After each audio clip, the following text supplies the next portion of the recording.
Hi everyone! So ngayon tignan natin kung ano mensahe ng Panginoon para sa ating lahat.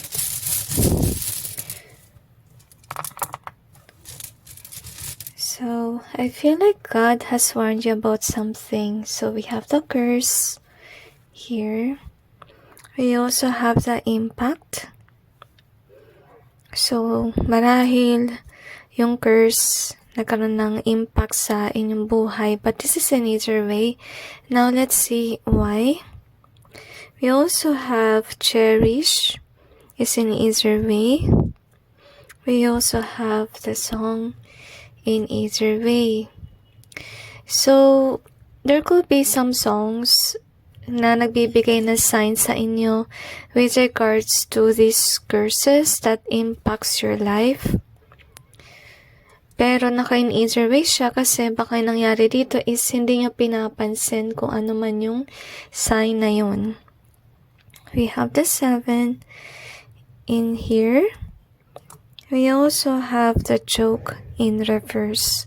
So, yun ba sa inyo nga binaliwala kasi maybe you're thinking like it's just a joke, but yet this is in reverse. It means na hindi nagbibiro yung signs. Okay? Huwag niyong baliwalain yun kasi naka-reverse ito. We also have the wonderful is in reverse. We also have the copy.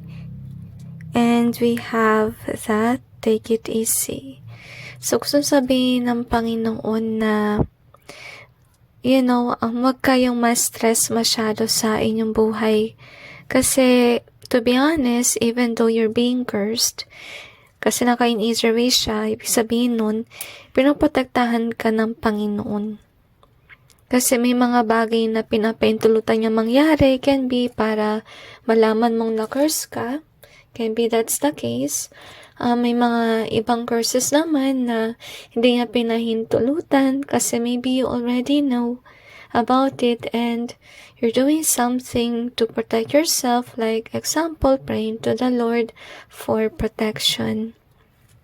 Okay, kaya nalulungkot ang Panginoon kasi nakagulo na to sa inyong buhay with the impact. Kahit sabihin natin na minsan parang protektahan ka ng Panginoon, still, siguro kung matindi yung curses, parang may nararamdaman pa rin tayo na epekto.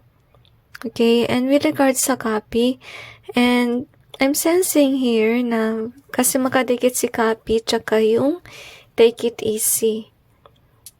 Take it easy ay nandito. So, ibig sabihin lang nun na parang gusto ka ng Panginoon na mag-chill muna. And with regards sa copy, baka meron kayong magustuhan, let's say, sa social media na may postings, videos, and so on. I'm sensing na parang gusto ng Panginoon na merong bagay na kaya mong gawin. Tapos, siguro dun sa nakalagay sa video or inspiration na papakita ng Panginoon, ito yung bagay na I feel na masaya, ikatutuwa mo. Kasi, with the wonderful in reverse, feeling ko may kulang sa inyong buhay. So, ang nangyari kasi dito, based sa inyong reading sa ngayon, may nangyaring curse, diba? So, remember, pinahintulutan yung mangyari for some reason. And I think na parang inaalis ng Diyos yung bagay na hindi nakalaan for you. So, that's also the reason why some curses do happen and then create an impact in your life.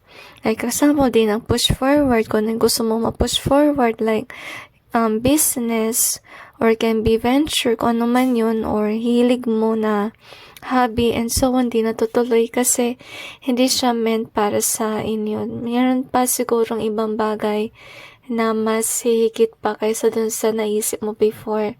I feel na iba siguro sa inyo ay naiiyak dahil nga may nangyaring distort, natigil, na-curse ka.